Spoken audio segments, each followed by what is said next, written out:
భారతదేశం ఒకప్పుడు దాదాపు ప్రపంచ దేశాల్లో 32% జీడిపి అందించేదని అవును. దేశం అది. సంపన్న దేశమయ్యా. మనం ఇనుము అమ్మి బంగారం తెచ్చుకున్నామయ్యా. ఇనుము అమ్మి బంగారం తెచ్చుకున్నాం. 11,000 సంవత్సరాలు ఆయన రాజ్యం చేశాడు అని. సంవత్సరం అనే దానికి ఇంకొక అర్థం ఉంది తెలుసా నీకు? కాంట్రవర్సీ కావచ్చు ఇది, నేను కాదనట్లేదు. కానీ ఇల్లాజికల్గా ఆలోచించేదానికంటే లాజికల్గా ఆలోచించు. ఎంత చెప్పినా కూడా రామాయణ మహాభారతం కల్పితాలు అసలువి అని కొట్టి పారేస్తూ ఉంటారు. క్యాండిలాబ్రా అని కొట్టి చూడు, ఇప్పటికీ ఉంది అది. ఇది ఎవరు చెక్కారు, ఏంది, ఎందుకు, ఎక్కడి నుంచి వచ్చింది అనేది మన రామాయణంలో దొరుకుతుంది. కృతయుగంలో ఇంద్రుడు దాన్ని చెక్కినట్టుగా స్క్రిప్చర్స్ ఉన్నాయి. మెక్సికో అది ఒక దేశం. ఆ దేశంలో ఒకప్పుడు తువ్వకాలలో మొత్తం నాగులకు సంబంధించిన విగ్రహాలు అవన్నీ బయటపడ్డాయి.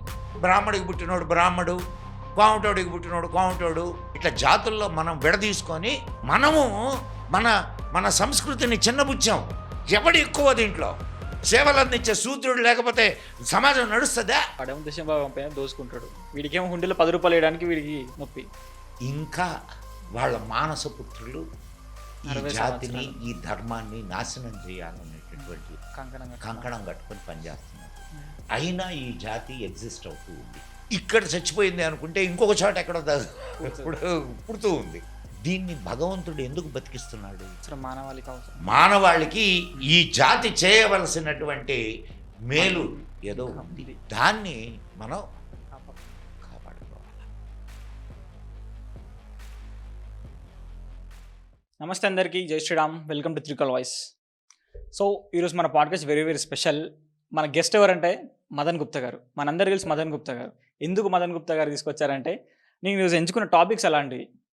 నేను చాలా రోజులుగా నా మదిలో మెలుగుతున్న చాలా ప్రశ్నలని వారి ముందు పెట్టే ప్రయత్నం చేస్తాను. తప్పకుండా ఈ వీడియోని ఆదరించండి, 10 మందికి షేర్ చేసే ప్రయత్నం చేయండి. నమస్తే జీ, పిలవగానే మా ఛానల్కి వచ్చిన ధన్యవాదాలు. నమస్తే. కాదు, కుర్రవాళ్ళు మీరు మంచి పని చేస్తున్నారు, పిలిస్తే రాకుండా ఎట్లుంటాం చెప్పండి. ధన్యవాదాలు. ఇలాంటి వాళ్ళ అభిమానం ఎప్పుడు మా పైన ఉండాలి. సో డైరెక్ట్ పాడ్కాస్ట్కి వెళ్ళే ముందు మా ఒక చిన్న రిక్వెస్ట్ ఏంటంటే, మీరు జనరల్గా పాడ్కాస్ట్లు చాలా చేశారు ఇప్పటివరకు. సో అందులో ఏంటంటే మీరు సబ్జెక్ట్ మాట్లాడారు, కానీ మీ వ్యక్తిగతం గురించి మీరు అంత మాట్లాడలేదు. సో మా కోసం మా రిక్వెస్ట్ని మన్నించి ఒక్క 2-3 మినిట్స్ మీ ఇంట్రడక్షన్ చెప్పండి. నేను first I started my life as a medical professional. Okay. ఒక ప్రైవేట్ కంపెనీలో చాలా చిన్న జాబ్. నెలకు జీతం 350 రూపాయలు వచ్చేది. ఒక్కో నెల రాకపోతే పస్తులు ఉండేవాళ్ళం. పస్తులు ఉన్న రోజులు ఉన్నాయి.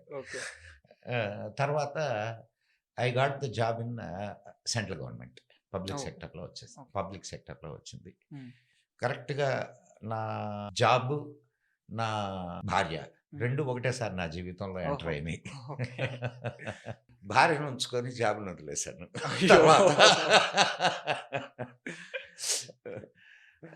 తర్వాత ఆమె ఆర్టిస్ట్ బేసికల్లీ.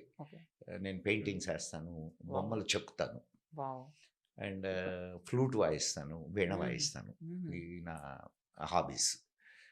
మ్యూజిక్ అంటే బాగా ఇష్టం, అండ్ ఆర్ట్ అంటే బాగా ఇష్టం. సో ఒక ఆడియో విజువల్ ప్రోగ్రామింగ్ స్టూడియో పెట్టాలి అని హైదరాబాద్కి వచ్చాను అనమాట. జాబ్ అనేసి, సెంట్రల్ గవర్నమెంట్ జాబ్. ప్రాపర్ ఎక్కడ? నెల్లూరు జిల్లా కావలి. కావలి జవహర్ భారతిలో చదువుకున్నాను నేను. సో తర్వాత అయితే మొదటి నుంచి నాకున్న ఒక మంచి లక్షణం, అది నా తండ్రి ద్వారా నాకు లభించింది. నా తల్లిదండ్రి ఇద్దరు అధ్యాపకులే. నాన్నగారు లెక్చరరు, అమ్మ టీచరు. నాన్నగారు తెలుగు లెక్చరరు, అమ్మ హిందీ టీచరు. సో అందువల్ల ఆ భాష కూడా నాకు కాస్త సహకరించింది అనమాట. మా ఇంట్లో దాదాపు ఒక 10,000 పుస్తకాలు లైబ్రరీ ఉంది. 10,000 అండ్ డిఫరెంట్ సబ్జెక్ట్స్. తర్వాత ప్రత్యేకంగా తెలుగు సాహిత్యం మీద అండ్ ఆధ్యాత్మికత మీద మంచి బుక్స్ ఉండేవి. నాకు టైం దొరికినప్పుడల్లా పుస్తకాలు చదువుతూ ఉండేవాడిని. వృత్తిరీత్యా ఇక్కడ ఆడియో విజువల్ ప్రోగ్రామింగ్ స్టూడియో పెట్టిన తర్వాత కొన్ని వేల డాక్యుమెంటరీస్ చేశాను, చాలా యాడ్స్ చేశాను. ఓకే. ఓకే. సో పెద్ద పెద్ద కంపెనీస్కి మ్మ్. చేశాను. అండ్ ఈ మధ్య కాలంలోనే మ్మ్. ఒక 6-7 ఇయర్స్ బ్యాక్ మ్మ్. అన్ని క్లోజ్ చేసి okay. I'm enjoying my Life. Retirement Retirement. Retirement life అంటే ఓకే. ఉద్యోగానికే కదా మ్మ్. కదా అంతే. వ్యాపారానికి కూడా రిటైర్మెంట్ రిటైర్మెంట్ ఉండాలి అనేది నా ఆలోచన. Super. Mrs she is hmm. Working in United India insurance company. Okay. నాకు 3 కుమార్తెలు, మ్మ్. 2 కుమార్తెలకు పెళ్ళి అయిపోయింది, మ్మ్. ఇంకొక ఓకే. అమ్మాయి ఉన్నది. ఓకే. ఆ అమ్మాయి ఆమె సొంతగా మ్మ్. కంపెనీ స్టార్ట్ చేసింది, ఓ, వావ్. మ్మ్. Digital marketing company. Okay. Super. So ఇది క్లుప్తంగా మ్మ్. నా ఓకే. అండ్ చిన్నప్పటి నుంచి నా మ్మ్. 10వ ఏట నుంచి మ్మ్. నేనే కాదు నా కుటుంబం అంతా మ్మ్. సంఘతో రిలేట్ అయి ఉంటుంది. ఓకే. సంగంట ఆర్ఎస్ఎస్. ఆర్ఎస్ఎస్. వావ్. నేను స్వయం సేవకుని. ఓకే. అప్పటి నుంచి ఆ భావజాలం అలాగే. మ్మ్. మ్, ఓకే. ఒకసారి once you are Sangh forever Sangh. Once swayamsevak always స్వయం సేవక్. స్వయం సేవక్. అంటే ఒక క్వశ్చన్ అడుగుతున్నాను, రాంగ్ అనుకోకండి. జనరల్గా బయటకు వచ్చి నేను సంఘం, నేను ఆర్ఎస్ఎస్ అని చెప్పుకోరు, కానీ మీరు చెప్పుకుంటున్నారు. అంటే భయపడుతున్నారు చాలా మంది, అరే చెప్తే ఏమైనా అవుతుందేమో. నేను ఒక అని మాట చెప్పి. చెప్తాను వింటారు. ఇప్పుడు కాదు మేము చెప్పుకున్నది, ఓకే. ఇప్పుడు కాదు మేము చెప్పుకున్నది. మ్మ్. ఎమర్జెన్సీ మూమెంట్ లో 1 ఇయర్ నేను అండర్ గ్రౌండ్. ఓ, అప్పుడు ఉన్నారా ఎమర్జెన్సీ టైం? ఆ. వావ్. అప్పుడు యువకులు. బాగా ఉడుకు రక్తం ఉన్నాం యువకులం. ఓకే. సో అప్పుడే చెప్పుకున్నాం మేము ఇప్పటికీ చెప్పుకుంటున్నాం. మ్మ్. సంఘం మీద బయట ఎన్ని ఆంక్షలు. అపోహలు ఇవేమన్నా ఉండొచ్చేమో కానీ మ్మ్. సంఘం మాకు నేర్పించింది సరైన నడవడిక, మ్మ్. సంఘం కోసం, దేశం కోసం దేశం కోసం. బ్రతకడం మ్మ్. అండ్ నైతికత. మ్మ్. ఈ 2 మేము సంఘం దగ్గర నుంచి నేర్చుకున్నాం. ఓకే. ఈ 2 నేర్చుకున్న వాడు భయపడాల్సిన అవసరం ఏమిటి చెప్పండి నాకు? అవునా కాదా? అంతే. సంఘం చెప్పుకోవడానికి గర్వపడాలి, గర్వపడాలి. భయపడాల్సిన అవసరం ఏమిటి? ఎక్సలెంట్. పాడ్కాస్ట్లోకి వెళ్దాం జీ. Okay. Right. So direct question జీ. ఇప్పుడు జనరల్గా ఏంటంటే 2000 సంవత్సరాల పూర్వం ఇస్లాం పుట్టిందని చెప్తుంటాం, 3000 సంవత్సరాల పూర్వం క్రైస్తవం పుట్టిందని చెప్తుంటాం. కానీ మన మతాన్ని, అంటే మన హిందూ ధర్మానికి లేదా హిందూ మతానికి అంటారు, వాటికి ఒక అంటే ఒక కులమానం అంటూ లేదు అని జనరల్ మనం చెప్తుంటాం. అంటే చాలా మంది బౌద్ధం అని చెప్పి, బౌద్ధం ముందు హిందుత్వం లేదు అని చెప్పడము. సో ఇట్లా కొత్త కొత్త సిద్ధాంతాలు తీసుకొస్తున్నారు ఇప్పుడు. సో నిజంగా మన మతానికి ఒక టైం అంటుందా? చిన్న సవరణ. ఓకే. 2000 సంవత్సరాల ముందు ఇస్లాం లేదు కాదు, 1400 సంవత్సరాల ముందే లేదు. Oh my. అండ్ 3000 సంవత్సరాల ముందు క్రిస్టియానిటీ కాదు, 2000 సంవత్సరాల ముందు క్రిస్టియానిటీ లేదు. For your kind. క్రీస్తు పుట్టిన తర్వాతనే కదా క్రిస్టియానిటీ మొదలైంది. అండ్ మహమ్మద్ ప్రవక్త పుట్టిన తర్వాతనే ఇస్లాం మొదలైంది. కాబట్టి వాటి రెండిటికి 1500 2000 సంవత్సరాలు ఒకటి. పోతే హిందూ ధర్మం ఏమిటిది, దేనికి సంబంధించింది? సనాతన ధర్మం అంటున్నాం. సనాతనము అంటే అతి పురాతనము, అతి పురాతనము, అధునాతనము. ఏమిటిది? ఇది మానవ ధర్మం. సో మానవుడు పుట్టినప్పటి నుంచి ఉంది. మానవుడు ఎప్పుడు పుట్టాడు? ఇప్పుడు మనవు పూర్వం. అది సనాతన ధర్మం. ఇంకా అంతకంటే నేను ఇప్పుడు ఒకటే సరే, మనిషి ఆటవికుడుగా పుట్టాడు, జంతువుల్ని సంపుకు తిన్నాడు, ఎన్నేట ప్రక్కన పెడితే మనిషి అనేవాడు మైండ్తోనే కదా పుట్టుతాడు. పుట్టినప్పుడు వాడికి ఏది మంచి ఏది చెడు అనేది కొంత సమయానికి అర్థమవుతుందిగా. వాడు ఆ కొంత సమయం గడిచిన తర్వాత ఇవన్నీ గ్రంథస్థం చేయడం మొదలెడతాడుగా. ఇప్పుడు నువ్వున్నావు, ఆటవిక దశ నుంచి నాగరిక దశకి నువ్వు ప్రయాణం చేసావు. సో ప్రయాణం చేసినప్పుడు ఈ ఆటవిక దశలో నువ్వు ఎదుర్కొన్నటువంటి అనేక సమస్యల్ని నాగరిక దశలో కూడా నువ్వు ఇచ్చే వెళ్తావు. అవునా కదా? సో అవన్నీ గ్రంథస్థం చేశారు మన వాళ్ళు. అర్థమైందా? సో అది ఇంకా నాగరికత ఎప్పుడు పుట్టింది అని అంటే మనిషి పుట్టినప్పుడే నాగరికత పుట్టింది. నాగరికత అంటే ఏమిటి? నగర కథ. ఓకే. నాగరికత. ఓకే. అంటే మనిషి సంఘజీవి. నువ్వు కొద్దిగా తక్కువ ఉంటే గ్రామాలని, కొద్దిగా ఎక్కువ ఉంటే నగరాలని మాట్లాడుకుంటున్నావు ఇప్పుడు. అప్పుడు అన్ని నగరాలే. ఓకే. అంటే ఒక సమూహాలే. ఓకే. ఓకే. సో సమూహాలకి కొన్ని ధర్మాలు కావాలి. హ్మ్. సమూహంగా కలిసి ఇప్పుడు 10 మంది కలిసి జీవించడానికి కొన్ని నియమాలు కావాలి. కొన్ని ప్రిన్సిపల్స్. ప్రిన్సిపల్స్ కావాలి. నువ్వు హ్మ్. ఒక మనిషిగా హ్మ్. ఆరోగ్యంగా, ఆనందంగా జీవించడానికి కూడా కొన్ని ప్రిన్సిపల్స్ కావాలి. ఓకే. అవునా కదా? అవును. ఆ ప్రిన్సిపల్స్‌ని ఇచ్చేదే సనాతన ధర్మం. ఓకే. అంటే మిగతా నువ్వు మతాలు ఇవ్వలేదా? అంటే that's I will come to that. I will come to that. నీకెక్కడైనా సరే, హ్మ్. ఎక్కడైనా హ్మ్. హిందూ ధర్మం, హిందూ హ్మ్. సనాతన ధర్మం చెప్పినటువంటి విషయాల్ని హ్మ్. ఆచరించేవాడు ఎవడైనా సరే వాడు హిందువే. ఓకే. వాడు క్రిస్టియానిటీని నమ్మని, ఇస్లాంని నమ్మని, లేకపోతే బౌద్ధాన్ని నమ్మని ఏదన్నా. వాడు దేవుడు లేడు అనేటటువంటి దీనినైనా నమ్మని. ఓకే. నాస్తికుడైనా సరే. నాస్తికుడే. ఓకే. మరి నాస్తిక ధర్మానికి కూడా మనకు మన చార్వాకులు. సనాతన ధర్మంలో హ్మ్. చోటు ఉన్నది కదా. అవును. చార్వాకులు. సో నీ జీవనం కరెక్ట్‌గా ఉండాల. హ్మ్. నీ నడవడిక కరెక్ట్‌గా ఉండాల. ఓకే. కొన్ని విశ్వ సిద్ధాంతాలు ఏవైతే ఉన్నాయో వాటిని నువ్వు నమ్మాల. హ్మ్. నువ్వు హిందువే. ఎక్కడున్నా హ్మ్. చాలా కాంట్రోవర్షియల్ స్టేట్మెంట్ సార్. కాంట్రోవర్షియల్ కాదు నాన్న. దీన్ని ఏమంటున్నాం మనం? హ్మ్. మనం మతం అంటున్నామా? ధర్మం అంటున్నాం. ధర్మం అంటున్నాం. హ్మ్. ఈ ధర్మాన్ని పాటించేవాడు ఎవడైనా ఈ ధర్మానికి సంబంధించిన వాడే కదా. అవును. ఇప్పుడు ఈ ధర్మంలో అనేక మతాలు ఉన్నాయి. హ్మ్. మీరు జాగ్రత్తగా హ్మ్. మీరు బాగా అర్థం చేసుకోండి. ఈ ధర్మంలో అనేక మతాలు పుట్టాయి. హ్మ్. వైష్ణవం, శాక్తేయం, సౌరం, వైష్ణవం, గాణాపత్యం, జైనం, బౌద్ధం, అవును. ఆ, సిక్కు, హ్మ్.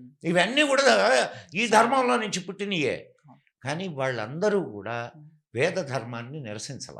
ఓకే. హ్మ్. బౌద్ధం అంటే కూడా. బేసిక్ ప్రిన్సిపల్స్ అంటారు. ఓకే. ఓకే. ఓకే. ఆ బేసిక్ ప్రిన్సిపల్స్ ఇప్పుడు లెట్ us సే బౌద్ధం. హ్మ్. ఆ? ఓకే. బౌద్ధంలో హిందూ ధర్మంలో ఉన్నటువంటి 2 ప్రధాన సిద్ధాంతాలు ఉన్నాయి. ఓకే. ఏంటివి?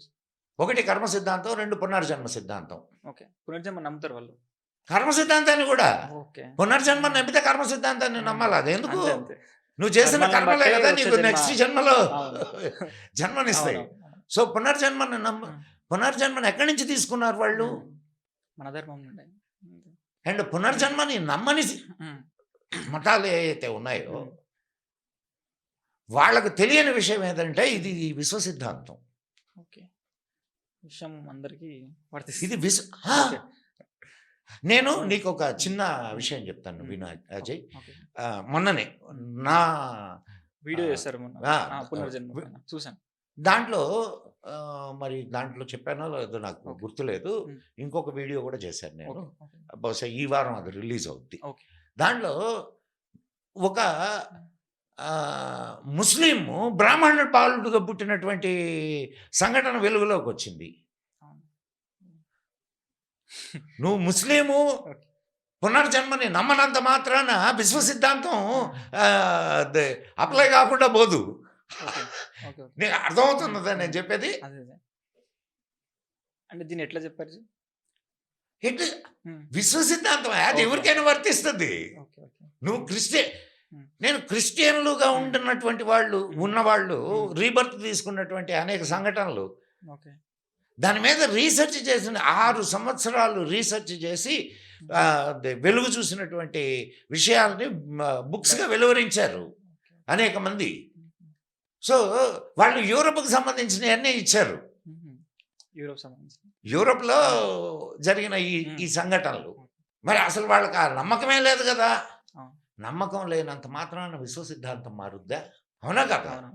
నువ్వు నమ్మినా నమ్మకపోయినా అది విశ్వ సిద్ధాంతం. అది నీకు ఈ ప్రశ్న నీకు నీ ప్రశ్నకి సమాధానం దొరికిందా లేదా? సో పురాతనము ఎంత పురాతనాన్ని నువ్వు క్యాలిక్యులేట్ చేయగలిగావు? ఒక నువ్వు చెప్పినటువంటి ఇస్లాము అండ్ క్రిస్టియానిటీ 5000 సంవత్సరాల నుంచే సృష్టి మొదలైంది అని చెప్తున్నారు. 5000 సంవత్సరాల నుంచి సృష్టి మొదలైందా? ఏం నీ ధర్మం ఏం చెప్తుంది? యుగాలుగా వస్తా ఉన్నాం అని చెప్పేసి అప్పటికి మహాభారతం జరిగింది, రామాయణం. అవన్నీ అట్లా పక్కన పెడదాం. అన్ని అట్లా పక్కన పెడదాం. సృష్టి జరిగి ఎన్ని సంవత్సరాలు, ఎన్ని కోట్ల సంవత్సరాలు అయి ఉంటుంది? ఈ భూమికి ఉన్నంత వయసు ఎంత? ఈ భూమి ఉన్నప్పుడు సృష్టి, ఈ భూమి మీద క్రీచర్స్ కూడా ఉన్నాయిగా. ఎప్పుడు భారతీయత లేదా నీ సనాతన ధర్మం Hmm. సైన్స్ని వ్యతిరేకించలా. ఓకే. ఇది సైన్స్ అని చెప్పినప్పుడు Hmm. దాన్ని ఆచరించింది, దాన్ని అడాప్ట్ చేసుకుంది. అవును. కానీ వేరే ధర్మాలు, Hmm. వేరే మతాలు, మతాలు, ధర్మాలు మతాలు. అనడం సబబు కాదు, ఒకటే ధర్మం. వేరే మతాలు Hmm. వాళ్ళ గ్రంథానికి విరుద్ధమైనటువంటి విషయాన్ని సైన్స్గా నిరూపిస్తే Hmm. ఆ నిరూపించిన వాడిని చంపినటువంటి సంఘటనలు అనేకం ఉన్నాయి. ఓకే. అవునా కదా? అంటే గెలీలియన్ కూడా గుంట చంపేశారు కదా తర్వాత రాళ్ళతో మరి నేను కొట్టి అదే చంపేశారు. చెప్తున్నది. Okay, okay. గెలీలియో ఏం చెప్పాడు? ఏం చెప్పాడో తెలుసా నీకు? Galileo celestial is equal to terrestrial. Okay. అంటే సెలిస్టియల్ ఈ విశ్వం ఏదైతే ఉందో, Hmm. ఈ విశ్వ సృష్టి ఎలా ఉందో ఇక్కడ కూడా సృష్టి అలాగే ఉంది. ఓకే. ఇక్కడ సృష్టి, విశ్వ సృష్టి రెండు ఒకటే Mhm. అని చెప్పాడు. మనం అండపిండ బ్రహ్మాండం అంటాం. అవును. ఈ పిండంలో ఉండేది బ్రహ్మాండంలో బ్రహ్మాండంలో కూడా ఉంది. ఉంది. Hmm. బ్రహ్మాండంలో ఉండేది అండంలో పిండంలో ఉంది. ఇదే వాడు గెలీలియో గెలీలియో చెప్పింది. కొట్టి చంపారు. కొట్టి చంపారు. మన మన వాళ్ళు అదే సిద్ధాంతాన్ని చెప్పారుగా, అవును. నెత్తిన పెట్టుకున్నారుగా మన వాళ్ళు. Hmm. అవునా కదా? అవును. అది తేడా. Hmm. మన Hmm. మన మన మన ధర్మం మనకేం చెప్తుంది అని అంటే, మన శాస్త్రాలు మనకేం చెప్తున్నాయి అంటే, ఆనోభద్రాకృతో ఎంతు విశ్వతః అని చెప్తున్నాయి. Mhm. అంటే ఏంటి? నలువైపుల నుంచి వచ్చేటటువంటి అద్భుతమైన భావాల్ని ఆహ్వానించు అని చెప్తున్నాయి. Open your mind, okay. Invite all the good okay. Thoughts. అంటే ఈ పుస్తకాన్ని నమ్ము అనేది కాకుండా నీ బ్రెయిన్ నువ్వు యూజ్ చేయని చెప్పేసి చెప్తుంది నీకు ఎందుకు బుర్రిచ్చాడు దేవుడు? ఆలోచించడానికి. ఆ? ఏ గుడ్డిగా నమ్మడానికా? Hmm. ఇప్పుడు వేరే మతాలు అవే చేస్తున్నాయి కదా. సరే, ఇప్పుడు మనం నాకున్న బుర్రను నేను ఉపయోగించను అనే వాళ్ళని మనం ఏం చేయలేము. అర్థమైందా?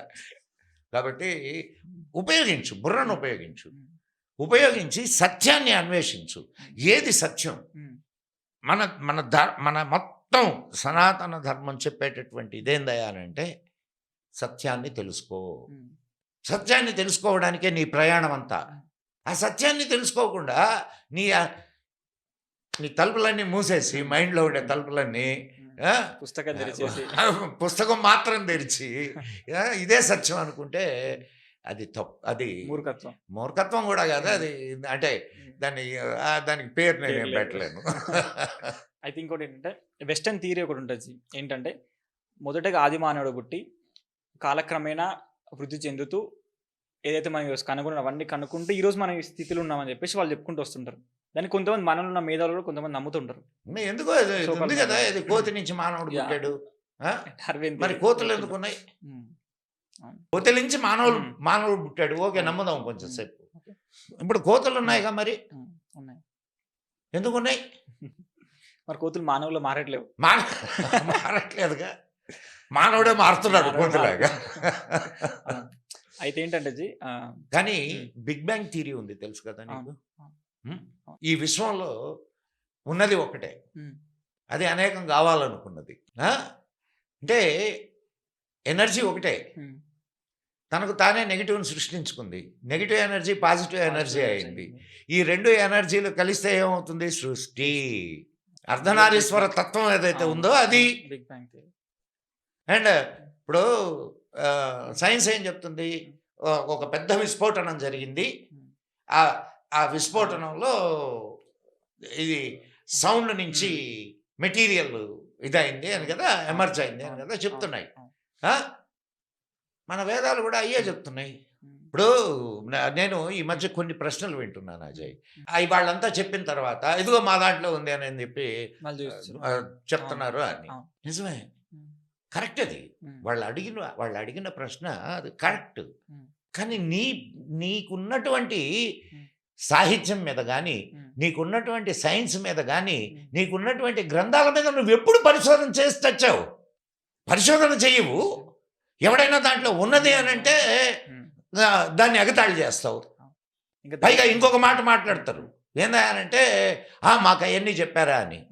నువ్వు నేర్చుకోవడానికి సిద్ధమైతే చెప్పడానికి సిద్ధంగా ఉన్నారు. అబ్దుల్ కలాంకి చెప్పలా? అంబేద్కర్కి చెప్పలా? అంబేద్కర్ పేరు ఎవరిది? అబ్దుల్ కలాం తను స్వయంగా చెప్పుకున్నాడు ఎక్కడ తను నేర్చుకున్నాడు. ఇప్పుడేనా, అప్పుడు కూడా ఉన్నారు. ఇప్పుడు బురద చల్లడం ఈజీ, గుడ్డగాల్చిన ఎత్తునేస్తాడు, ఆర్పుకుంటాడు, వాడే ఆర్పుకుంటాడు. సమాధానాలు వెతకడానికి ఇప్పుడు మీకు ఇంకొక చిన్న నేను గమనిస్తున్నటువంటి ఇంకొక విషయం అజయ్, ఇప్పుడు నా దగ్గర ఒక ప్రశ్న వేశారు, నేను సరైన సమాధానం చెప్పా. వీడు అదే ప్రశ్న తీసుకుపోయి ఇంకోటి దగ్గర వేస్తాడు. వాడికి కావాల్సింది సమాధానం కాదు, అర్థమైందా? ఎదుటివాడు తెలుసా తెలీదా అని ఇది కావడం ఒకటి. రెండు, ఎవడైతే వాడికి సరిగ్గా సమాధానం చెప్పలేకపోయాడో చూసారా, వీడికేం వీళ్ళకేం తెలియదు, అందరికీ సమాజానికి అంటగట్టేస్తారు. అది రాంగ్ కదయా.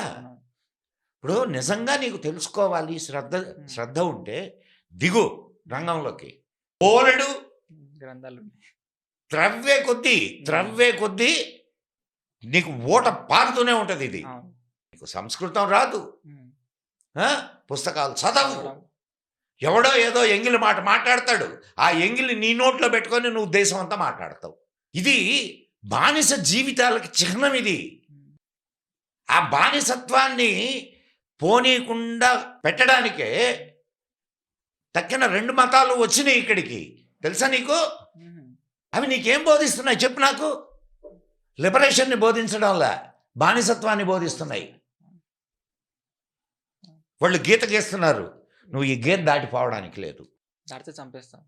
లేకపోతే నీకు ఒకడేమో చంపేస్తానని భయపెడతాడు, ఇంకోడేమో ఎమోషనల్గా నీకు సైతాను పూనింది అని అంటాడు. Emotional blackmail. నీకు లిబరేషన్ ఇక్కడ అక్కడి నుంచి క్రిస్టియానిటీలో నుంచి వచ్చింది కమ్యూనిజం, తెలుసా నీకు? క్రిస్టియానిటీని ఎదిరిస్తూ వచ్చింది కమ్యూనిజం. మళ్ళీ అది పెద్ద సబ్జెక్ట్ అది. ఓకే, నీకు కార్ల్ మార్క్స్ క్రిస్టియన్. వాళ్ళు క్రిస్టియానిటీ పేరుతో బానిసల్ని ఎట్లా తయారు చేస్తున్నాడో గమనించాడు అతను. అయితే అతను చేసినటువంటి తప్పు ఎక్కడ అంటే అదే సిద్ధాంతాన్ని హిందూ దేశానికి కూడా, హిందూ ధర్మానికి, సనాతన ధర్మానికి కూడా అంటగట్టడం.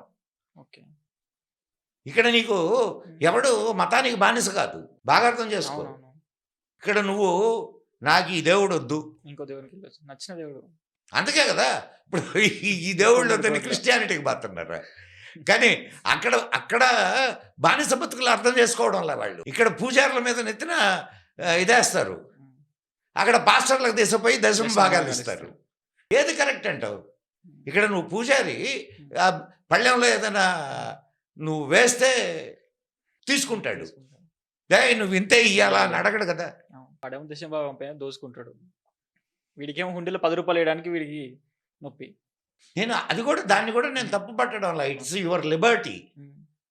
నీ ధర్మం పట్ల, నీ దీని పట్ల నీకు ప్రేమ ఉంటే నువ్వు చేయి, ధర్మానికి సేవ చేయి. కాబట్టి ఈ వైరుధ్యాలు చాలా ఉన్నాయి, కాబట్టే ఈ క్లాషెస్.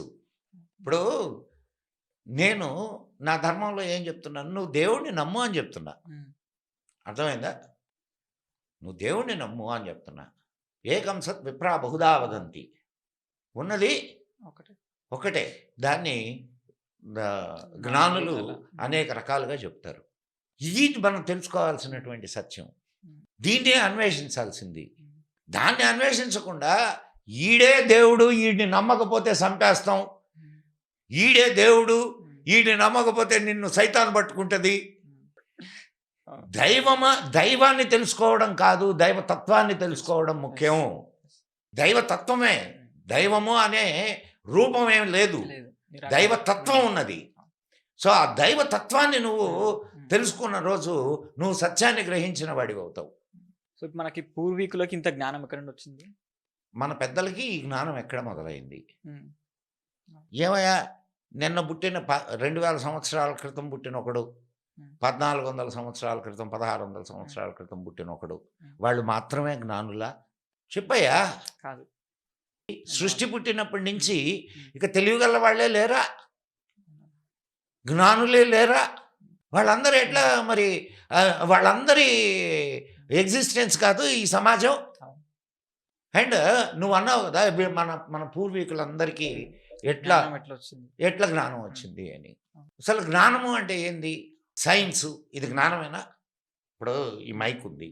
మైక్ను తయారు చేస్తాం, జ్ఞానమే కదా ఇది? జ్ఞానం. జ్ఞానమే. జ్ఞానం. Science. Science. Science. Um. Everything is science. Um. ఎక్కడి నుంచి వచ్చింది ఈ సైన్స్? నీ మానవుడు- మైండ్లో నుంచి అదే, వచ్చింది. ఈ మైక్ తయారు చేయాలి అని అంటే దీనికి సంబంధించినటువంటి సైన్స్ అంతా మొదట ఉమ్. నీ మైండ్లో తయారవుద్ది. అవును. అవునా కదా? అవును. తర్వాత ఈ భూమి మీద భూమి మీద. తయారవుద్ది. సో ఈ సృష్టి 2 సార్లు జరుగుతుంది. ఒకటి నీ మైండ్లో, రెండోది ఓకే. అవునా కదా? ఉమ్. ఒక సత్యాన్ని ఉమ్. ఒక సత్యాన్ని నువ్వు ఉమ్. ఆవిష్కరించడానికి ఉమ్. నీ మైండ్, నీ మనస్సు ఉమ్. దాని మీద తపిస్తూ ఉంటుంది. ఉమ్. అవును. దాన్ని తపస్సు అంటారు. ఓకే. మన వాళ్ళు తపస్సు అనగానే కళ్ళు మూసుకొని కూర్చొని గడ్డాలు పెంచుకొని, మీసాలు పెంచుకొని, జడలు పెట్టుకొని. తపస్సు అంటే తపించుట. నువ్వు దేని గురించి తపిస్తావో, నువ్వు ఒక భౌతిక విషయాన్ని గురించి తపిస్తే ఆ భౌతిక విషయాన్ని నువ్వు సైన్స్ రూపంగా అది నీకు సాక్షాత్కరిస్తుంది. అదే నువ్వు ఒక ఆధ్యాత్మిక తత్వాన్ని గురించి నువ్వు తపిస్తే ఆధ్యాత్మిక సత్యాలు నీకు తెలుస్తాయి. అవునా కదా? సో ఇన్నర్ ఇంజనీరింగ్ ఇది. ఉమ్. ఓకే. నువ్వు లోపల దేన్ని గురించి తపిస్తావో, అదే బయట ఆవిష్కృతం. దేవుని గురించి తపిస్తే ఈ విశ్వ సృష్టి రహస్యాలు నీకు తెలుస్తాయి. లేదు ఒకదాన్ని ఒక విషయాన్ని నేను కనుక్కోవాలా అని ఒక భౌతిక సంబంధమైనటువంటి విషయాన్ని నువ్వు కనుక్కోవడానికి నువ్వు తప్పిస్తే ఆ భౌతిక విషయంకి సంబంధించినటువంటి జ్ఞానం నీకు అందుద్ది. ఇదంతా సృష్టిలో ఉన్న జ్ఞానమే అజయ్. ఓకే. ఇదంతా సృష్టిలో ఉన్నదే, లేనిదేమి కొత్తగా రావట్లేదు. అంతా మన మనసు నుండి వస్తుంది. మన మనస్సులో నుంచి వెలువడుతుంది. అందుకే ల్యాండ్ ఆఫ్ సీకర్స్ అంటారు భారతదేశాన్ని. బయట ఎంత పరిశోధనలు చేశారో లోపల అంత పరిశోధనలు చేశారు. అంటే ఆధ్యాత్మికత మీద ఎంత పరిశోధనలు జరిగినాయో సైన్స్ మీద అన్ని పరిశోధనలు జరిగినాయి. ఓకే. మనకు లేని శాస్త్రం ఏంది చెప్పు నాకు? అన్ని ఉన్నాయి. వేరే వాళ్ళు కనుక్కున్న తర్వాత మన వాళ్ళు ఇదిగో మా శాస్త్రాల్లో ఉన్నాయని చెప్తున్నారు. చెయ్యి, నీ శాస్త్రాల మీద నువ్వు రీసెర్చ్ చెయ్యి. నాసా వాడు మన వైమానిక శాస్త్రం మీద రీసెర్చ్ చేస్తున్నాడు. సిగ్గులా నీకు? నీ దేశపు సంపద ఇది, నీ దేశపు జ్ఞానము. నువ్వు దీన్ని మాత్రం తృణీకరిస్తావు, దీన్ని మాత్రం నిందిస్తావు, దీన్ని మాత్రం కాదంటావు. మళ్ళా వాడెవడో చెప్తే నాది నాది అని. అందుకే పాపం వివేకానందుడు విదేశాలకు పోయి భారతదేశం గొప్పతనం చెప్తే వాళ్ళు ఓమ్మా అవునా నాయన ఇంత గొప్పదా మీ దేశం అని అంటే అప్పుడు నా దేశం గొప్ప. భావదారిద్ర్యంలో ఉన్నారు. 1000 సంవత్సరాల బానిస బతుకులు. నిద్ర లేయాలా అంటే సమయం పట్టుద్ది. అంటే ఇప్పుడు మన దగ్గర శైవం అని, వైష్ణవం అని, శాక్తి అని ఇట్లా ఉన్నాయి కదా. ఇవి మనని బలం చేయడానికి ఉన్నాయా లేకపోతే వీక్ చేయడానికి ఉన్నాయా? నువ్వు ఇది బలము వీక్నెస్ అనేది కాదు, అది ఒక పరిశోధన. ఇదే మాట నేను ఇంకొంచెం దీనికి వెళ్ళి ఇంకో 2 మతాలని కలిపి కూడా చెప్పొచ్చుగా. నువ్వు చెప్పలేము. ఎందుకు చెప్పలేవు? అక్కడ ఉండేవాళ్ళు కూడా నీ వాళ్లే కదయ్యా. మనిషిని ఒక సరి అయినటువంటి మార్గంలో, ఆధ్యాత్మిక విధానంలో ముందుకు తీసుకువెళ్ళడానికి కొన్ని మార్గాలు వచ్చినాయి. ఈ విడదీస్తున్నాయా లేకపోతే కలుపుతున్నాయా అని అంటే సత్యం తెలుసుకున్నవాడు ఎప్పుడు కలిసే ఉంటాడు. ఇప్పుడు నేను ఉన్నది ఒకటే అని తెలుసుకున్నా. నేను శివుడి దగ్గరికి పోతే ఓం నమ శివాయ అంటాను, విష్ణువు దగ్గరికి పోతే ఓం నమో నారాయణాయ అంటాను, శక్తి దగ్గరికి వెళ్తే అమ్మల కన్నయ్యమ్మ, ముగురమ్మల మూలపుటమ్మ, చాలా పెద్దమ్మ, సురారులమ్మ, కడుపారడి పుచ్చినమ్మ, తన్నులో నమ్మిన వేల్పుటమ్మల మనమ్మల నుండి అమ్మ, దుర్గమాయమ్మ, కృతాబ్దియుత మహత్వ కవిత్వ పటుత్వ సంపదలను దండం పెడతారు. కానీ ఈ సత్యం ఈ సత్యం హిందువుల్లో 90% మందికి, నేను చెప్తున్నా 90% హిందువులకి తెలుసు. వైష్ణవాన్ని అనుసరించే వాళ్ళు కట్టర్ వైష్ణవులు అండ్ శైవాన్ని అనుసరించే కట్టర్ శైవులు ఎంతమంది ఉంటారయ్యా? తక్కిన వాళ్ళందరూ సామాన్య హిందువులేనా? వాళ్ళ అందరూ శివాలయానికి వెళ్తారు, వైష్ణవాలయానికి వెళ్తారు, అందరిని పూజిస్తారు. మరి హిందువుల గొప్పతనం కాదు అది. ఈ ఏమన్నా విడదీయగలిగింది ఆ హిందువుల్ని. సో మన స్ట్రెంగ్త్స్ని మనం తెలుసుకోవాలా అజయ్. ఉమ్. ఇవన్నీ మన స్ట్రెంగ్స్, ఈ వీక్నెసెస్ కాదు. Okay. This are all our strengths. Um. But ఇది నీ స్ట్రెంగ్త్ అనే సంగతి నువ్వు నువ్వు ఎట్లా గుర్తుపట్టాలి? గమనించగలగాల. ఉమ్. ఇప్పుడు హనుమంతుడికి కూడా జాంబవంతుడు ఆయన వచ్చి శక్తిని చెప్పాడు. ఇంకొకరు చెప్తే గానీ ఆయనకి తెలియలా. సో కాబట్టి నీ స్ట్రెంగ్స్ని నువ్వు గుర్తించు. ఉమ్. ఈ విభజించలా ఓకే. సమాజాన్ని. ఉమ్. వాళ్ళు కనుక్కున్నటువంటి సత్యాల్ని ఉమ్. వాళ్ళు చెప్తూ పోయారు. ఉమ్. ఇవే కాదు, ఉమ్. అనేక సిద్ధాంతాలు. ఏది అద్వైతం, ద్వైతం, ద్వైతం, విశిష్టాద్వైతం, ఇవన్నీ ఫిలాసఫీస్ కాదు. అవును. ఆ? అవును. మరి ఇన్ని ఫిలాసఫీస్ ఎట్టొచ్చినాయి? నువ్వు అన్నం పెట్టుకున్నావు, ఉమ్. ఉమ్? అనేక కూరలు పెట్టుకుంటావు. ఉమ్. అది నీ శక్తి కొలది. అవును. ఒక్కో కూర ఒక్కో రుచిగా ఉంటుంది. ఉమ్. అంతా కలిపి తిన్న తర్వాత ఉమ్. అన్నం నీకు తృప్తినిచ్చిందా లేదా? అవునా కదా? అవును. ఆ? ఇది కూడా అంతే. ఉమ్. కాబట్టి భారతదేశం అనేటటువంటి అద్భుతమైన తోటలో ఉమ్. ఇవన్నీ అందమైన పూలు. Okay, super. ఇప్పుడు మీరు ఇంత అద్భుతంగా చెప్తుంటారు కదా, ఇప్పుడు మళ్ళీ మన వాళ్ళు కొంతమంది ఉంటారు, అంటే ఎప్పుడు ఒక వర్గం ఉంటుంది అనమాట, మనం నిన్న దాన్ని విభజించడానికి. సో వాళ్ళు ఏం చెప్తుంటే, ఇంత చెప్పినా కూడా రామాయణ మహాభారతం కల్పితాలు అసలు ఇవి అని కొట్టి పారేస్తూ ఉంటారు. ప్లస్ ఇంకో కులమానం ఒకటి ఉంటుంది. వీళ్ళు 5,000 సంవత్సరాల పూర్వం మీకు ఎవరు చెప్పారు రామాయణం అంటే కొన్ని కోట్ల సంవత్సరాలు, మీరు ఎట్లా నిర్ధారిస్తారు వీటిని అని చెప్పేసి అంటూ ఉంటారు. సో వాటి గురించి మీరు ఏం చెప్పారు? అసలు కులమానం అవసరం అంటారా మనకి? ఉండాలి, సైంటిఫిక్గా ఉండాల్సిందే. ఉండాలి, తెలుసుకోవాలి. ఎందుకు తెలుసుకోకూడదు? ఎందుకో తెలుసుకోకూడదు. ఇప్పుడు సైంటిఫిక్గా ఇది సైంటిఫిక్ అని నిరూపించినప్పుడు దాని సత్యం అని తెలుసుకోవడానికి నీకు అభ్యంతరం ఏమిటి? దాంట్లో రామాయణంలో చెప్తారు. ఏది నువ్వు అన్నావు కదా, 11,000 సంవత్సరాలు ఆయన రాజ్యం చేశాడు అని. అవునా? ఇప్పుడు మనం ఏమంటున్నాం, యుగము, సంవత్సరం. సంవత్సరం అనే దానికి ఇంకొక అర్థం ఉంది తెలుసా నీకు? అహోరాత్రాణి సంవత్సరే. ప్రతిరోజు ఇది నీకు వేదవాక్యం. ఇది మొదటిసారి వింటానండి. ఇప్పుడు క్యాలిక్యులేట్ చేయి. 11,000 రోజులు 365 వేస్తే ఎంత, ఎన్ని సంవత్సరాలు వచ్చింది? 35 సంవత్సరాలు వస్తుంది. అంతేనా? నీ లాజిక్ సరిపోతుందా లేదా? అంటే ప్రతి అర్థానికి నానా అర్థాలు చాలా ఉన్నాయంటే పోలేడు. నానా అర్థాలు కాదు. ఫస్ట్ నువ్వు you have to identify the reality behind the things. Okay, controversy కావచ్చు ఇది, నేను కాదనట్లేదు, కానీ ఇల్లాజికల్గా ఆలోచించేదానికంటే లాజికల్గా ఆలోచించు.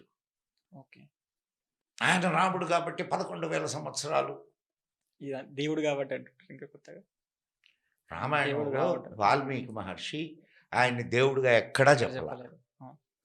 ఆయన గుణాలని మనం ఇచ్చేసి ఆయన్ని దేవుడుగా మనం పూజిస్తున్నాం. అటువంటి గుణాలు దేవుడికి తప్ప మానవుడికి ఉండవు అనేది మన భావన. కృష్ణుడు కూడా చెప్తాడు భగవద్గీతలో, అన్ని శ్రేష్టమైనటువంటి వాటిల్లో నా విభూతి బహిర్గతమవుతుంది అని. పక్షులలో గరుడుడను నేను, ఋషులలో నారదుడను నేను. అంటే అత్యున్నతమైనటివి, శ్రేష్టమైనటువంటివి, వాటన్నిటిలో దివ్యత్వం ఉట్టిపడుతుంది. దివ్యత్వము, దైవత్వము ఉట్టిపడుతుంది. అందుకే కదా మనిషి ముందు మనిషి కావాలి, తర్వాత మహాత్ముడు కావాలి, తర్వాత దేవుడు కావాలి. ఇది మన సనాతన ధర్మం చెప్పేటటువంటి ఇది. మనిషి అహం బ్రహ్మాస్మి, మనిషి దేవుడుగా మారాలి. మనిషి దేవుడుగా మారాలి అని అంటే ఏదో మాయలు మంత్రాలు చేయాలని కాదు. అర్థమైందా? దేవుడు అనగానే మాయలు మంత్రాలు. దివ్యమైనటువంటి గుణాలని సంతరించుకోవాలి. ఇది దేవుడు. అవి ఆ దివ్యమైనటువంటి గుణాలు ఏవైతే ఉంటాయో అవి దైవీ గుణాలు. ఆ దైవీ గుణాలను సంతరించుకున్నటువంటి వాడు ఎవడైనా సరే దేవుడే. ఈరోజు లేరా మనకి మహానుభావులు, మహాత్ములు లేరా? దైవీ గుణాలని సంపాదించుకున్నటువంటి వాళ్ళు, ఆపాదించుకున్నటువంటి ఋషులు, వాళ్ళందరూ దేవుళ్ళు కాదు. అణువున నిండి ఉన్నటువంటి ఈ చైతన్య శక్తిని, ఈ దైవీ శక్తిని నువ్వు ఏ రూపంలో ఆరాధించగలవు? ఏ రూపంలో అయినా ఆరాధించగలవు. ఏ రూపంలో అయినా ఆరాధించగలవు. అందుకే మన వాళ్ళు చెట్లను మొక్కుతారు, పుట్టను మొక్కుతారు, పుట్టను ప్రతిదాన్ని, మొక్కుతారు, రాయిని, రప్పని అన్నిటినీ అన్నిటిని మొక్కుతారు. మొక్కుతారు. కంకड़ कंकड़ में शंकर, శంకర్ హే. बूंद बूंद में गंगा. చాలా అద్భుతం. సో ఇప్పుడు రామాయణంలో మనం చూసుకుంటే అశ్వమేధ యాగము అని చెప్పేసి నీకు ఒక చేస్తారు. చిన్న ఇది చెప్తాను నేను. ఓకే ఓకే ఇక్కడ యాగము అనగానే అశ్వమేధ, అజమేధ, గోమేధ, ఇవన్నీ అవును. మేధ అనగానే చంపడం అనేటటువంటి అర్థాన్ని తీశారు. ఓకే మేధ అంటే పెంపొందించు అనే అర్థం ఇంకోటి ఉంది. మేధ అంటే తెలివి అనేటటువంటి అర్థం ఇంకోటి ఉంది, తెలుసా? మేధా సూక్తం అనే ఒకటి ఉంది, తెలుసా నీకు? మేధా దేవే జుషమాణనాగా విశ్వ సుమనస్యమాన. విన్నావా ఇది సూక్తం? మేధా సూక్తం అంటారు దాన్ని. అంటే పెంపొందించు. అశ్వము ఈజ్ రాజ్యానికి చిహ్నం, గోవు భూమికి చిహ్నం. అశ్వాన్ని పెంపొందించడం అని అంటే రాజ్యాన్ని పెంపొందించాడు. అశ్వమేధ యాగం అదే. అంటే మరి అదేనా కాదా? అంటే నువ్వు వాళ్ళు ఏం చేస్తారు? గుర్రాన్ని పంపిస్తారు. గుర్రాన్ని ఆదరించిన వాడితో స్నేహం చేస్తారు, యుద్ధం చేస్తారు. రాజ్యాన్ని పెంపొందించడమా కాదా అక్కడ? సో విషయం తెలుసుకోవాలా. మనకు వచ్చిన పెద్ద సమస్య ఎక్కడంటే మనం పరిశోధించాం. ఎవడో మన ధర్మం మీద బురద చల్లడానికి తయారు చేసినటువంటి కొన్ని పదాలను పట్టుకొని మనం దాంట్లోనే పాకులాడుతూ ఉంటాం. దాటి బయటకు రండి, పరిశోధన చేయండి. మేధ అనే పదానికి అర్థాలు ఏమున్నాయో చూడండి. అండ్ నీ ప్రశ్నలకు సంబంధించి ఇంకొక చిన్న భాగం ఏంటంటే, ఇన్ని వేల సంవత్సరాల క్రితం జరిగినాయా, ఇన్ని లక్షల సంవత్సరాలు, కోట్ల సంవత్సరాలు. రామాయణంలో హనుమంతుడు లంకకు వెళ్ళినప్పుడు లంకలో ఆయన పుష్పక విమానంలోకి వెళ్తాడు. అక్కడ ఆయనకి 4 దంతాల ఏనుగులు కనిపిస్తాయి. 4 దంతాల ఏనుగులు రామాయణంలో ఉంది. 4 దంతాల ఏనుగులు కనిపిస్తాయి. 4 దంతాల ఏనుగులు సృష్టిలో ఎప్పుడు ఉండి 9 మిలియన్ ఇయర్స్ బ్యాక్ అని ఒక థియరీ, సైంటిఫిక్ థియరీ. అంటే 9 మిలియన్ సంవత్సరాల క్రితం ఎక్స్టింట్ అయిపోయినాయి అనేది ఆ థియరీ. సైంటిఫిక్గా వాళ్ళు చెప్పారు. ఇంకొక థియరీ ఉంది, గోంఫో థియరీ అంటారు. గోంఫో థియరీ నువ్వు ఒకసారి ఇంటర్నెట్లో కొట్టు, గోంఫో థియరీ ఏం చెప్తుందా అనంటే 2.9 మిలియన్ ఇయర్స్ నుంచి 11,000 ఇయర్స్ బ్యాక్ వరకు కూడా 4 దంతాలు ఉన్నటువంటి ఏనుగులు ఎగ్జిస్ట్ అయినాయి అని చెప్తుంది. ఇది సైన్సేగా. అంటే అది నీ వర్షానికి నీ దీనికి పనికి వచ్చింది కాబట్టి దాన్ని నమ్ముతావు, దీన్ని నమ్మవు. ఇది ద్వంద్వ ప్రమాణం కాదు, అవునా కదా? సో 11,000 సంవత్సరాల క్రితం ఉన్నటువంటి ఏనుగు హనుమంతుడి కనిపించడంలో ఆశ్చర్యమైంది. సరే కొంచెంసేపు దాని టైం అది పక్కన పెడదాం, ఏది రామాయణం టైం అది పక్కన పెడదాం. లేదు 12,000 సంవత్సరాల క్రితమే జరిగింది రామాయణం అనుకుందాం. అనుకుంటే ఏనుగులు ఉన్నాయి కదా, అప్పటికి కనిపించినాయి కదా. రామాయణంలో హనుమంతుడికి కనిపించడంలో తప్పేంది? అక్కడే ఉన్నాయా? అన్ని చోట్ల ఉండొచ్చు. నీకు అన్ని చోట్ల ఉన్నటువంటి స్క్రిప్చర్స్ నీకు దొరకలా. ఇక్కడే ఇదొకటే స్క్రిప్చర్ నీకు 11,000 సంవత్సరాల క్రితం ఉన్న ఒకటే. సో దీన్ని కాదని ఎట్లా అంటావు? సుగ్రీవుడు 4 వైపులకి పంపిస్తాడు, 4 వైపులకి నలువైపులా పంపిస్తాడు. సీతాన్వేషణ కోసం పంపిస్తాడు. దాంట్లో చెప్తాడు ఆయన, యవద్వీపము. యవలు అంటే ధాన్యం, అవునా? యవలు పండేటటువంటి దేశం జావా. జావా అట్లా మారిందా? అవునయ్యా. అట్లా వచ్చిన పేర్లే. ఓకే. సరే దానికే ఉందిలే, పేరు కొంచెం దగ్గరగా ఉంటే మనం ఇట్లా చెప్పుకుంటాము అని కూడా అంటారు. కానీ నీకు ఇంకొక ఇది చెప్తానండి.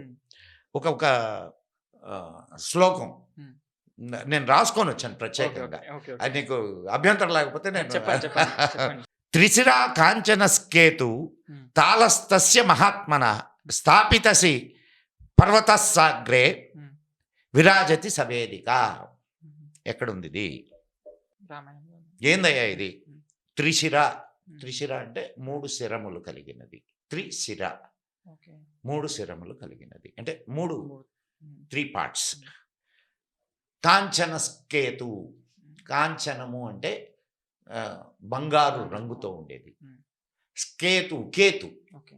కేతు అంటే నిలువుగా ఉండేది. ఓకే. అండ్ తాళస్తస్య. తాళము అంటే తాళవృక్షం లాగా గట్టిగా స్తంభం లాగా ఉండేది. స్థాపిత పర్వత సాగ్రే. ఇది ఒక పర్వతం మీద నీకు కనిపిస్తుంది అని సుగ్రీవుడు వాళ్ళకి చెప్తాడు, అటువైపు వెళ్ళే వాళ్ళకి. అంటే ఏ ప్రాంతం? పెరు. ఓకే. ఒకసారి గూగుల్లో నువ్వు క్యాండిలాబ్రా అని కొట్టి చూడు, ఇప్పటికీ ఉంది అది. అది ఒక పర్వతం మీద చెక్కబడినటువంటి ఇది, దానికి సంబంధించినటువంటి అది అక్కడ వాళ్ళకి తెలియదు. ఇది ఎవరు చెక్కారు, ఏంది, ఎందుకు, ఎక్కడి నుంచి వచ్చింది అనేది. There is no. మన మన రామాయణంలో దొరుకుతుంది. రామాయణంలో కూడా ఎవరు చెక్కారో దొరకదు. ఉంది అని చెప్తాడు సుగ్రీవుడు. ఉంది అని చెప్తాడు. ఓకే. కానీ కృతయుగంలో ఇంద్రుడు దాన్ని చెక్కినట్టుగా స్క్రిప్చర్స్ ఉన్నాయి. అంటే రామాయణానికంటే ముందు నుంచి అది ఉంది. ఆ సంగతి మనకు తెలుసు. సరేనయ్యా, సరే, ఇవన్నీ ఏదో దేశాలు విదేశాలు. రామాయణంలో ఉన్న పేర్లన్నీ ఇప్పుడు కూడా ఉన్నాయిగా. అయోధ్య ఉంది, కాశీ ఉంది, అన్నీ ఉన్నాయిగా. అన్నీ ఉన్నాయి. లంక కూడా ఉంది. లంక అంటే ఇప్పుడు ఉండే లంక కాదు. For your kind information, this Lanka is different. And దాని మీద మనం Ravana Lanka is different. Ravana Lanka is different. So ఇవన్నీ నీకు కనిపిస్తున్నప్పుడు రామాయణాన్ని అబద్ధం అని ఎట్లా చెప్పగలవు? అంటే ఆర్కియాలజీ అంటే భూమి లోపల దొరికేదేనా? పోనీ భూమి లోపలన్నా ఎతికి సచ్చారా వీళ్ళు? అది లేదు. వాడెవడో చెప్తాడు, వాడు చెప్పింది వీడు నమ్మేసి వీడు నమ్మి ఇప్పటికి కూడా ఇంగ్లీష్ వాళ్ళు రాసిన మన పుస్తకాలు, మన హిస్టరీని ఇంగ్లీష్ వాడు రాస్తే ఆ ఎంగిలిని మన వాళ్ళు స్వీకరించి మన పిల్లలకి ఇంకా అదే ఎంగిలిని పంచిపెడుతున్నారు. నీ గ్రంథాలని నువ్వు ఎక్కడ పరిశీలించావు? నీలకంఠ ఓక్ అని విన్నావా పేరు? ఆయన రామాయణ మహాభారతాల మీద పరిశోధనలు చేశాడు. సరే, ఆయన పుస్తకాలు చదువు తెలుస్తుంది. ఎన్ని సాక్ష్యాధారాలు చూపిస్తాడు తెలుసా ఆయన? కొన్ని వందల సాక్ష్యాలు చూపిస్తాడు. కొన్ని వందలు. ఏది రామాయణం జరిగింది అనడానికి, మహాభారతం జరిగింది అనడానికి. ఇంకా దీనికంటే నీకు సరే రామాయణం, మహాభారతంలో చెప్పినటువంటి ఊళ్ళు కూడా ఉన్నాయి కదా, రాజ్యాలు ఎప్పటికీ ఉన్నాయి. సరే ఉన్నాయి. భగదత్తుడు అనేటటువంటి పేరు విన్నావా? మహాభారత యుద్ధంలో పాల్గొన్నాడు. భగదత్తుడు ఎక్కడి నుంచి వచ్చాడో తెలుసా? వాడి పేరు మీదనే బాగ్దాద్. బాగ్దాద్ అయింది. అండ్ నీకు ఇంకా కొన్ని విషయాలు మనం చెప్పుకుంటే చాలా ఆశ్చర్యంగా ఉంటుంది. ఇది నీలకంఠ ఓక్ చెప్పినటువంటి కొన్ని విషయాలని నేను మీకు చెప్పడానికి ప్రయత్నం చేస్తాను. అమెరికాలో ఒక జాతి ఉంది. వాళ్ళు ఏం చెప్తారంటే, అక్కడి నుంచి అంటే భారతదేశం నుంచి ఎవరో మా పూర్వీకుడు ఎవరో ఒక ఆయన వచ్చాడు, ఆయన ఇక్కడ వీళ్ళకి జ్ఞానాన్ని బోధించాడు అని చెప్పుకుంటారు. ఆ కల్ట్ పేరేందో తెలుసా? విరోచన. ఆయన ఎవరో తెలుసా? విరోచనుడు బలి చక్రవర్తికి ముత్తాత. ముత్తాత పాతాళానికి వెళ్ళాడుగా. పాతాళం అదే. అమెరికా అప్పటి పాతాళం అదే. అక్కడ ఇంకొక కల్ట్ ఉంది, వాళ్ళని అస్టీక్స్ అంటారు. వాళ్ళెవరో తెలుసా? మహాభారతంలో అస్థీకుడు అనే ఒక మహాముని ఉంటాడు. మ్మ్. ఇప్పటికి కూడా మనము ఏదైనా పాములు అవునవును. కనిపిస్తే మ్మ్. అస్థిక, అస్థిక, అస్థిక అవునవును. అంటే ఆగుతాయని. అవును. నాగజాతి అనగానే మనం పాములనే మ్మ్. ఇదిలోకి వెళ్ళాం. అవును. Nagas are humans. ఆంధ్రప్రదేశ్‌లో కూడా చాలామంది అదే నాగేశ్వరరావు, అవును. నాగమ్మ, అవునవును. నాగయ్య మ్మ్. ఈ పేర్లు పెట్టుకునేవాళ్ళు లేరా? అవునవును. This are all from okay. Nagas. Delhi దీన్ని కట్టినటువంటి వాళ్ళు, నిర్మించినటువంటి వాళ్ళు నాగాస్. ఓహో, అస్తనపురాన్ని. ఓ, వావ్. నాగా అనగానే పాము అనే సంగతి పక్కన పెట్టి ఒకసారి వాళ్ళు హ్యూమన్స్ అయితే అనేలా ఆలోచించు. ఓకే. ఆలోచిస్తే అప్పుడు నీకు క్లారిటీ వస్తుంది. క్లారిటీ వస్తుంది. ఇందాక మీరు చెప్తున్న నాకు ఏం గుర్తొస్తుందంటే ఈ మెక్సికో ఏదైతుందో ఒక దేశం, ఆ దేశంలో ఒకప్పుడు తువ్వకాలలో మొత్తం నాగులకు సంబంధించిన విగ్రహాలు అవన్నీ బయటపడ్డాయని తెలియదు. సో అంటే అది కూడా మనకి సింక్ అవుతుంది మీరు చెప్తుంది. నాగలోకం అని. ఇప్పుడు రష్యాలో మ్మ్. వినాయకుడి విగ్రహాలు బయటపడ్డాయి, అవును. శివలింగాలు జపాన్లో కూడా. బయటపడ్డాయి. అవును. అమెరికాలో మ్మ్. ఆ, హనుమంతుడి హనుమాన్. విగ్రహాలు బయటపడ్డాయి. ఆ, మ్మ్. అంటే దీని అర్థం ఏమిటి? నీ సనాతన ధర్మం అక్కడంతా ఒకప్పుడు వ్యాపించి ఉండింది అనే కదా. అవును. ఇప్పుడు ఏ ఏ ధర్మాలు ఏ మతాలు లేని నా కాలంలో ఇదొక్కటే మ్మ్. ఆ, ఉంది, నిలబడి ఇదొకటే ఉంది. ధర్మం అంతా వ్యాపించి ఉండేది. మ్మ్. ఆ తర్వాత ఇప్పుడు మనం అనుకున్నాం కదా, మన మన జాతిలో ఎట్లయితే థింకర్స్ పుట్టారో అవును. అట్లా ఆ ఏరియాల్లో కూడా ఓకే.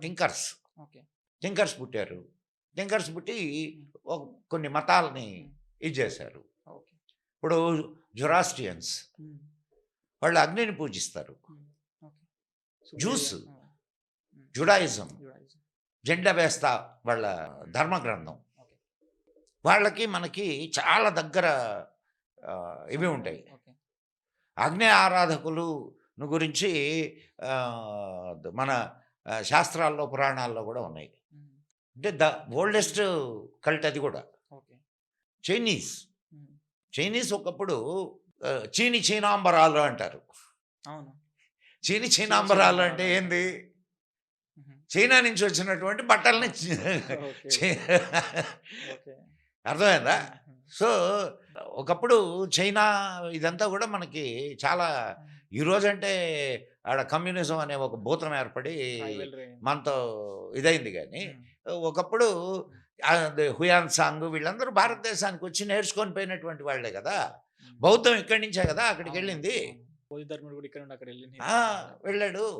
సో ఇవన్నీ ఒకనాటి కాలంలో ఇక్కడి నుంచి అనేక మంది అనేక చోట్లకు వెళ్ళి ధర్మాన్ని బోధించేటటువంటి వాళ్ళు. ఎందుకయ్యా నీకు ఒక చిన్న ఇది చెప్తా నీకు, అంటే మళ్ళా పాలిటిక్స్ ఓకే. ఓకే. పర్లేదు. అని అనుకోక, పాలిటిక్స్ అనేది చాలా ముఖ్యం. ప్రపంచం అంతా భారతదేశం వైపు ఎదురు చూస్తున్నటువంటి సమయంలో ఇక్కడ దౌర్భాగ్యులు పరిపాలించారు. ఒక్క జాతీయవాద దృక్పథం కలిగినటువంటి ఒక్క నాయకుడు రాగానే ఈరోజు ప్రపంచం అంతా మళ్ళా భారతదేశం వైపు చూస్తుంది. రైట్. ఒప్పుకుంటావా ఒప్పుకోవా? 100%. మరి ఇంత ఖ్యాతి ఇంతకు ముందు లేదుగా. అవును. నిన్ను నువ్వు గౌరవించుకుంటేనే నిన్ను వేరే వాళ్ళు కూడా గౌరవిస్తారు.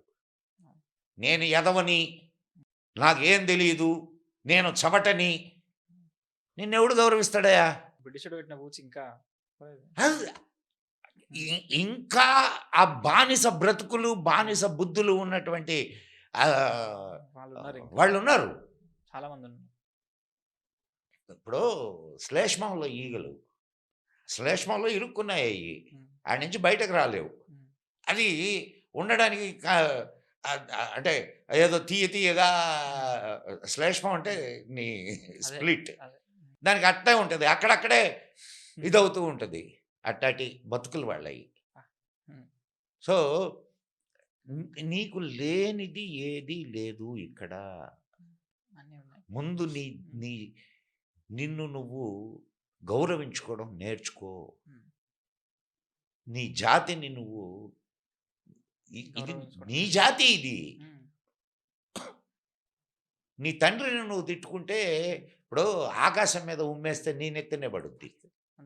ఇది ఆకాశం. అందుకే అంటే మీరు చెప్తున్నప్పుడు ఏంటంటే నేను చదువుకున్నాను ఏంటంటే భారతదేశం ఒకప్పుడు దాదాపు ప్రపంచ దేశాల్లో 32% జీడిపి అందించేదని అవును. చెప్పేసి నేను చదివాను. అవును. అండర్సన్ అతని పేరేదో ఉంది. తను రీసెర్చ్ చేశాడు. అవును.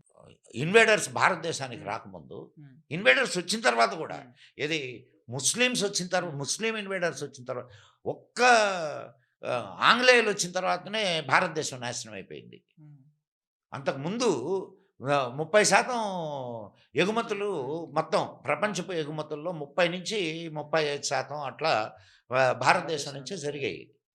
సంపన్న దేశమయ్యా, మనం ఇనుము అమ్మి బంగారం తెచ్చుకున్నామయ్యా. తెలుసా నీకు?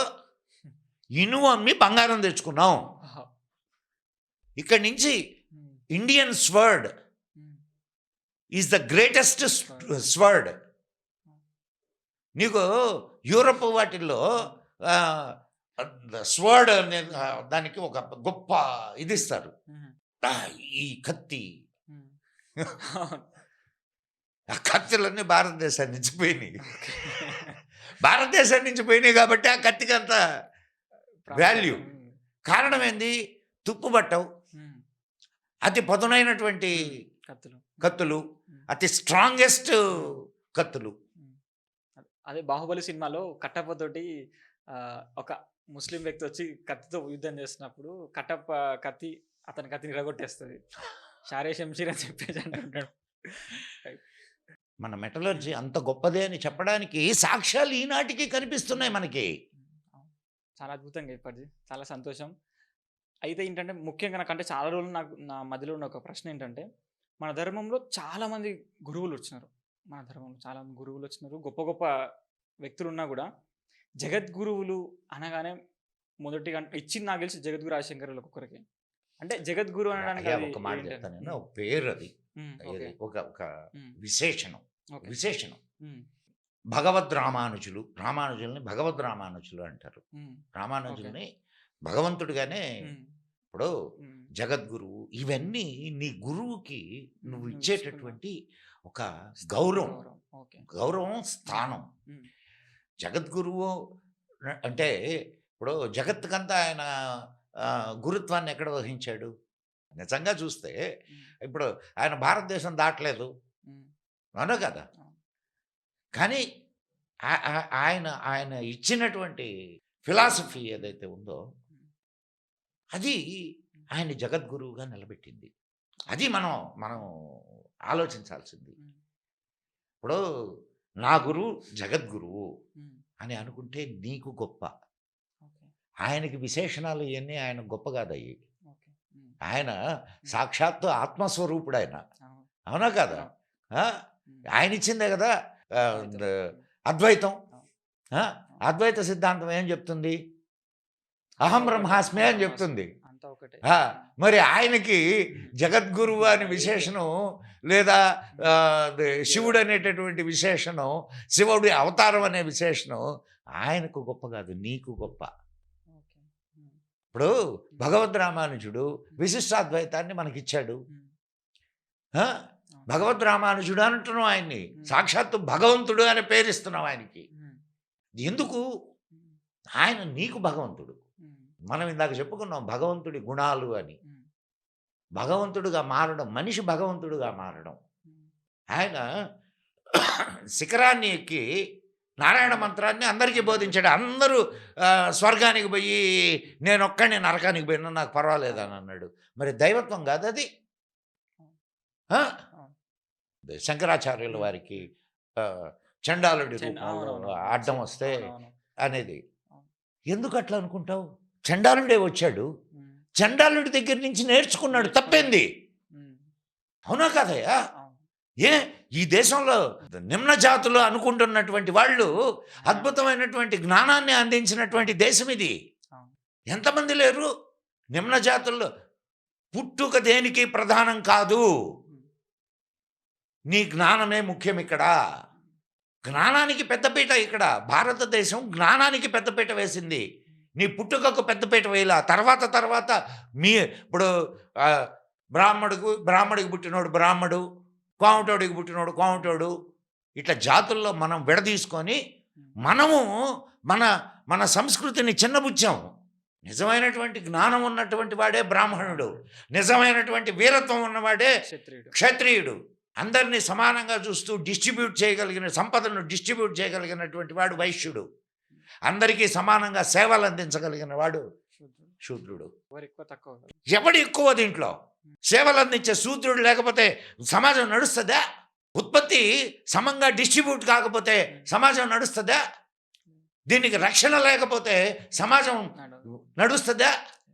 దీన్ని నడిపించగలిగినటువంటి బుద్ధి జ్ఞానం లేకపోతే సమాజం నడుస్తుందా?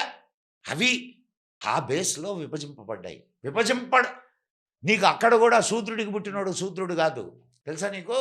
మేధస్సు ఆధారంగా అంతే. ఇప్పుడు ప్రతివాడు బ్రహ్మతత్వాన్ని చేరుకోవాలి, బ్రాహ్మణుడు కావాలి అనేది ఈ ఫిలాసఫీ. అంటే ప్రతివాడు కూడా ఆ స్థితికి ఎదగాలి. సో ఈ విషయాల్ని మనం బయటకు తీసుకురాము, ఈ విషయాల్ని మనం మాట్లాడము. కానీ ఇప్పుడు చాలామంది, నాకు అప్పుడెప్పుడో సంగతి కాదు, ఇప్పుడు అనేక వేద విద్యాలయాల్లో అన్ని కులాల వాళ్ళు నేర్చుకునేటటువంటి వాళ్ళు ఉన్నారు. నీకు కొంతమందిని చూపిస్తాను నేను, ఒక సాధువుల్ని, ఏది వేదం నేర్చుకొని యజ్ఞయాగాదులు చేసేటటువంటి నిమ్న కులాలు అనుకునే వాటిల్లో పుట్టిన సాధువుల్ని నేను చూపిస్తాను. సిఎస్ రంగరాజన్ గారు కూడా మునివాహన సేవ చేశారు. మానవదాసరి వ్యవస్థ భగవత్ రామానుజులు ఏర్పాటు చేసిందయ్యా. నీకు ఒక కలశం ఇట్లా పైన పెట్టుకొని ఈ కీర్తనలు పాడుకుంటూ వస్తారు. ఎంత అద్భుతంగా కీర్తనలు పాడతారు తెలుసా వాళ్ళు.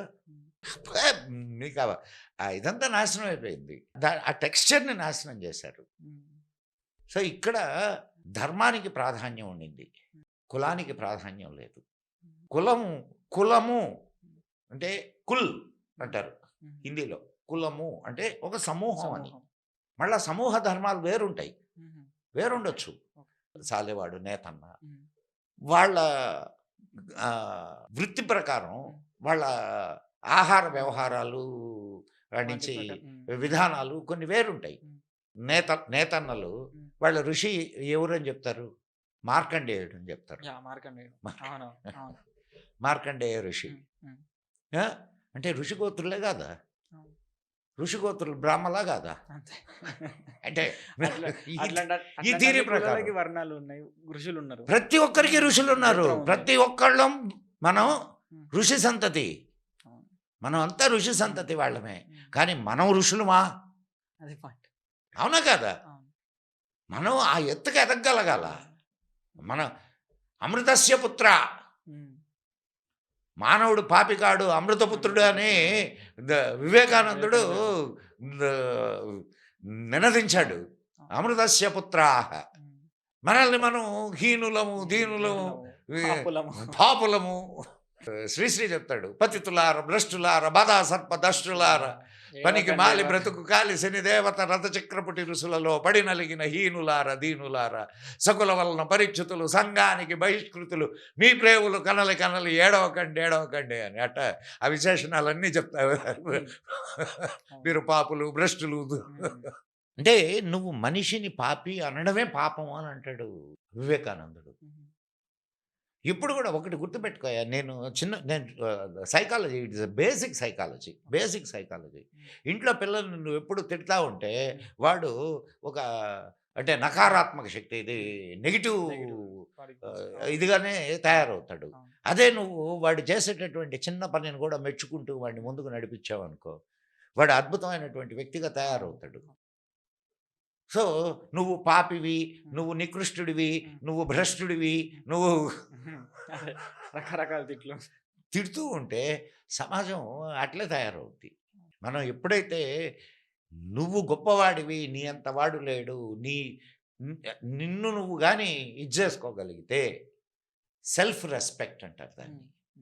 ఆ సెల్ఫ్ రెస్పెక్ట్ని మనం కానీ ఆకళింపు చేసుకోగలిగితే ఖచ్చితంగా మన జాతి ప్రపంచానికి ఒక్కటే గుర్తుపెట్టుకో. చివరగా నేను ఒక చిన్న విషయం చెప్తాను.